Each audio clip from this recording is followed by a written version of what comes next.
For those of you who don't know me, weren't here yesterday, or haven't seen me before, I'm Bob Blessing-Hartley. I'm the CTO of Shielded Technologies. You may recall me from such movies as Glacier Drop 1, also known as Yes, Hardware Wallets Will Work.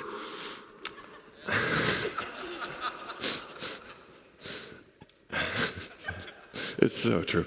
I'm here today to talk about privacy and the problems of privacy in blockchain. I've been in this space 11 years now. I got my start in a very dark place known as permission blockchain, which was one of the first attempts at privacy. We learned a lot of lessons, and I learned a lot of lessons, and over the years we've come to the point where we actually have a solution to how do we have something that is decentralized, how do we have something that is private, programmable, and also transparent. So these are the core tenets of the trilemma that I view. There are blockchain trilemmas. This is sort of the privacy trilemma. First thing is privacy.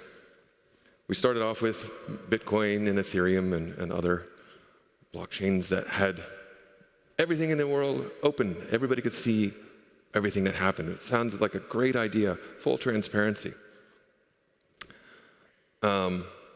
But we came to the realization pretty quickly that those addresses that really don't say who you are actually can, with a little bit of correlation, very clearly say who you are. You lost your privacy. There was some programmability. I'm having trouble with that word today. For Bitcoin, not at the beginning, but we added that on top of it. Then we had things like Ethereum evolving into Cardano and so forth, adding in that programmability, but still not having that privacy layer. We saw things being tacked onto those layers for privacy. In the Ethereum space, side ledgers, layer 2s, things like that, that were pseudo-privacy, but ultimately not delivering the core promise of all in one place, I can have things that are private when I want them to be, public when I want them to be. So we saw then the pendulum swing to the other side. I'm not even going to go talk about permission blockchain. That's 11 years ago. Exactly, boo, 11 years ago. But then we had things like Zcash and Monero. Great ideas coming out. Okay, everything's going to be private. And that's actually a great place to start. Everything private. And that's how you win, is by saying, this is my most important concern. How do I keep things that I want private, private? Great. But then how do I comply with regulations? How do I expose out things that I want to expose? Or how do I add in programmability so I can do things like create DEXs and hash time lock contracts, all these exciting things that the Ethereum world has at its disposal. So we're now at the 4th generation of privacy in blockchain, and that's actually why I joined the Midnight team about 16 months ago. As I read about it, I said, wow, this is actually the solution. This is the culmination of how do we get all those things together in one place? How do I have privacy first? Because that is the most important thing. How do I have, sorry, I've got a Leonard Cohen voice today. How do I have that privacy first? That's the most important thing, because if you try and tack it on, just like security, if you try and tack that on afterwards, it's a fool's errand. You're chasing constantly, oh, there's that hole, there's that hole, there's that hole. Whereas if you start from a foundation of privacy, you can then slowly open up what you want to open up. So we added in programmability. I'll talk about what that is in the Midnight layer. And we added in the compliance, enabling dApp developers to create applications that are in fact able to comply with regulations in your jurisdiction. So we are providing the plumbing in Midnight that allows you to be compliant. So high-level picture here, programmable privacy, that's all in Compact, our smart contract programming language. We made that as simple as possible. We chose a language, TypeScript, that millions of people have dabbled with. Some people are really good at, really easy syntax, and we modeled Compact to have the same syntax style as TypeScript, so that it's an easy on-ramp to start developing smart contracts with privacy on Midnight. Then we had the cooperative economics. This is what's going to enable Midnight, as Charles said yesterday, to be a layer 2 for any blockchain. It's what's going to allow you to come with your Ethereum, your Bitcoin, whatever you need a private transaction, you can leverage Midnight as your private transaction. Then we have a bunch of tools and resources. We have wallet APIs. We're creating developer tools. The Midnight Foundation's developer relations team are creating examples, holding hackathons, providing resources out there to grow the developer ecosystem for Midnight. And then lastly, we have the governance piece of it, which is the Night token itself. I'm going to talk about what's important about that in a minute. But the governance aspects are what will allow Midnight to become a fully decentralized solution, because that's another part of the trilemma, is how do you have full privacy with full decentralization out there in the public, but still be able to lock down what you need to lock down. So looking at some of these in detail, we have a unique economic model. And I should have started off, I want to talk to the builders today. I'm the CTO, I like building things. I want to inspire you today with some of the really unique things about Midnight that will allow you to go off and create really innovative solutions. One of those is just the economic model itself, Night and Dust. The Night token is really great. It's our native token. It's got a fixed supply, which we are giving away. It's a Scavenger Mine has 4 days left. Go get some if you want. And it has the ability to generate the secondary resource, which is dust. Non-transferable, but it is the thing that powers your applications. What this allows you to do is enable all sorts of ecosystems. You don't have to hold Night to be able to transact on Midnight. You don't even have to know that Midnight is there to be able to transact on Midnight, because a dApp developer, you builders out there, can hold the Night on behalf of your users and use it to fund a transaction. So you need to just acquire some Night, generate dust. Your users don't need a wallet. They don't need to know that Midnight is there. They just need to know that, hey, we're getting privacy out of the application that you've built for us. So app developers, this is a key advantage for you, being able to have self-funding dApps. And it allows you to use the network without sacrificing your governance by selling Night to transact. It's kind of a silly thing. And it also gives you a very user-centric economic model. A little bit more about the smart contract language. So we have a language called Compact, which the foundation has donated to the Linux Foundation. Why? Because we believe so strongly in its capabilities that we want to help it grow to become the programming language for privacy and blockchain. So we're inviting the entire world to come in and contribute to that. Whether you're in the Ethereum space, some blockchain that doesn't exist yet, you can come in and contribute and have a say in helping us build a common language for privacy. And I think this is essential for the future, and I'll talk about that in a minute. What Compact allows you to do is very effectively model your public and private state, that dual state ledger that Midnight has. We allow you to interact with that very effectively. Create these circuits, the private circuits. Those are the things you want to put in as zero-knowledge proofs onto the blockchain itself. But you can also model your public circuits. In other words, what do I want the world to know? What do I need to disclose?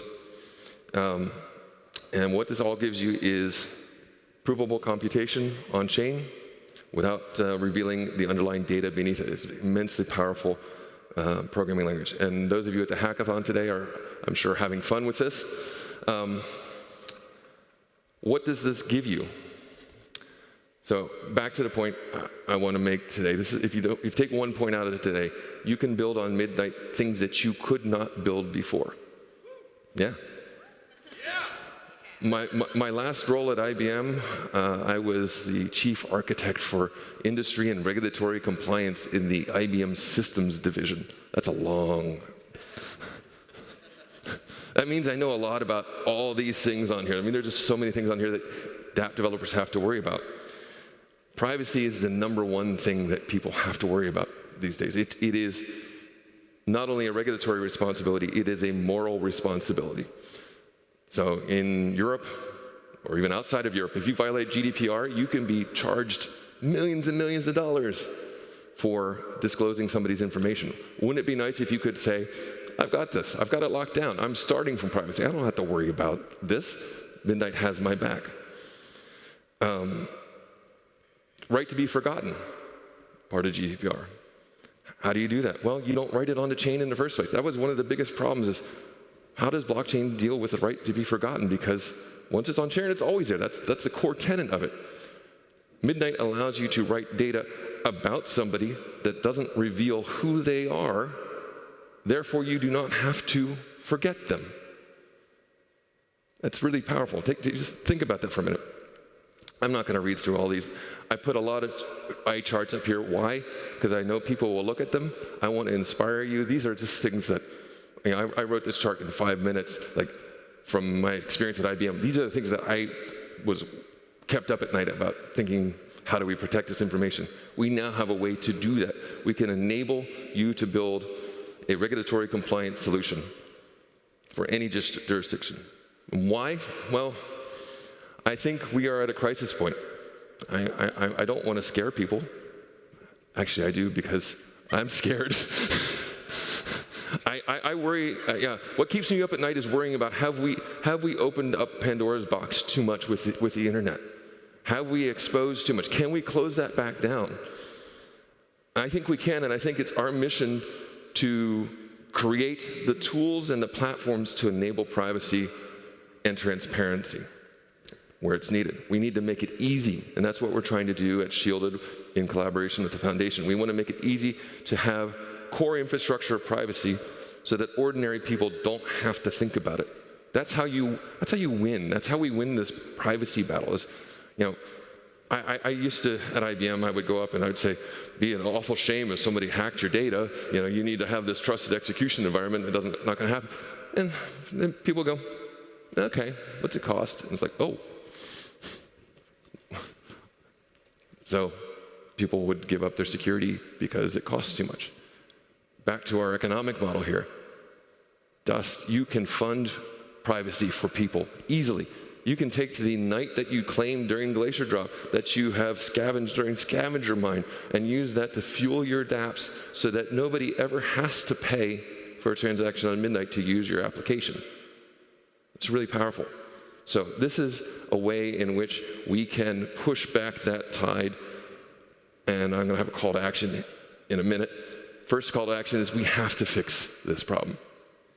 And this is the worst eye chart. I'm sorry. I'm not even going to read these to you. These are just another 10-minute exercise I took on my 11 years of blockchain. What did I want to build, think about building that I couldn't build because I didn't have privacy? Across major areas, financial services, and I spent a lot of time at banks in my career. I spent a lot of time talking to central governments about how do I say this without it being a bad word? Central bank digital currencies. Things like that. And if you look at Brazil with their Drex project, they were investigating Hyperledger Besu, as well as some other technologies for their central bank digital currency, and it was a wholesale one, just amongst the banks, not retail, which is really scary, just amongst the banks. And what did they realize? We have a problem. We can't use blockchain in its current status because it doesn't have sufficient privacy. Guess what? Hello, Brazil, if you're listening. Midnight's pretty cool. We can give you that privacy. Compliance. In the US, we have HIPAA laws. And there are other nations that have similar laws protecting your health information. So you could have, on Midnight, provable medical records without exposing the actual health information. Clinical trial data. So I want to participate in a clinical trial. I need to prove that I have a particular condition, but I don't want to say anything else about me. I can create... by the way, that condition is known as Witzesucht, which, for you Germans out there, means little joke addiction. So it's what allows me to say I'm a fun guy up here. Anyway. Sorry, it's been a morning. So these are really just exciting things that you can build today that you could not build before on Midnight. So my challenge to you is today, tomorrow, next year, ask yourself, what would you build if users had real privacy to start with? What services can't exist today because of regulatory uncertainty? Because, hey, what if this data gets out inappropriately and I get fined by the EU? What about DeFi is broken because of MEV and front running and things like that? And how is enterprise adoption of blockchain? How has it been blocked by the data exposures on public blockchain? These are good questions to ask. And the answers are, if I couldn't build this before because of those things, I can build these things on Midnight because we have rational privacy here for the real world. We can fix the internet. We can build a new internet based on privacy. We have programmable compliance for enterprise so that they can say, all right, SEC, here's my proof that I'm not a bad person, bad company. We can have DeFi without predatory MEV. And really, this is the blockchain for applications that really matter. That's what I believe, and that's why I am here today talking to you. So, and I'd like to invite you to join the Privacy First revolution. We're going to start with testnet. Our latest iteration of testnet with the full night dust tokenomics is coming your way really soon. It's right now in preview. What we're doing as part of this revolution is we're not hiding from them, the regulations. We're enabling support of regulation while securing everything that is near and dear to us. We're not rejecting auditability, so we're not going into the EU and saying we're going to have all this dark stuff that happens in dark rooms and people don't know about it. We're making it so that dApp developers can say, I am compliant with the regulations. Here, government, you need to know these things. You can know them. Everything else, none of your business. That's really powerful. And we are not sacrificing programmability. We're enhancing it with privacy. So I'm encouraging you to build what used to be impossible and build it on Midnight. So I'd like to introduce at this point one of the builders who's been working with me, I've lost track for how long, both on the core protocol of Midnight as well as some interesting applications that run on top of that. So I'd like to ask Pi from SundaeLabs to come out.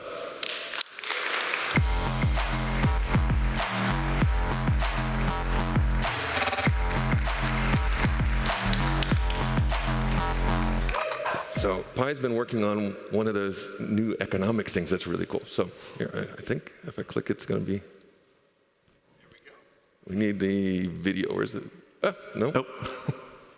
Hi, everyone. I'm excited to be here. So the thing that really sold me on Midnight is this idea of a borderless dApp. The idea that you can build an application that utilizes the chain for the features it provides rather than the tribe that you belong to. So I'm going to show you a quick demo today of something that we've been working on that utilizes this. We wanted to envision at SundaeLabs what would a DEX look like if it could use Cardano for its robustness and its decentralization, Midnight for its privacy features, and really any chain as a source of liquidity. So I'm going to ask the lovely events team to click play on this video, and it's going to play behind me while I talk about why what you're seeing is really cool. Because ultimately, it's a pretty simple demo. This is going to be a DEX where I'm going to exchange some amount of night for Sunday. And the really cool thing about this, and this is live, find me on the show floor as I'm mingling later today, and I'll show you on my phone. But the really cool thing about this is that that swap, I paid the Midnight transaction fees in ADA. So we've been working really closely with the Midnight team and with Shielded to build this. We've been contributing to the core node itself, and we've been working on something that Charles loves to talk about, the capacity exchange. So find me on the show floor to learn more about that, and I'll show you a live demo on my phone. Thanks, Pi. And with that, my time is up. The timer here tells me I'm done for the day. Find me out there. Let's talk about what you can build, what was impossible. Let's make it possible with Midnight. Thank you all.